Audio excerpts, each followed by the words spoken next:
It's interesting. When we used to have people come through here on a regular basis, I think there was a bit of a wow factor when they looked at what we could do. And then when you get to see the test in action, I think sometimes it might be anticlimactic is to watch air. You know, what are you seeing when you see air? But when we start to put water on that wall, I think that's when it really gets impressive. You have multi-directional blowers, so you're doing the positive and negative pressure like a building would see, and then you're doing it in an extreme way. And another extreme way is the amount of water we put down the face of it.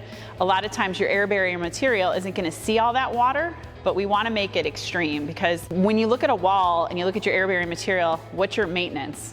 There isn't one, because you've got a facade covering it, right? So no one's removing facades to maintain air barriers. So that's why I think it's so important. We want to take it to an extreme amount of wind loading and water down that face of that assembly, so we really get it to an extreme point so that we know where those challenges might occur for that design team when they take it out onto their project and put it into action.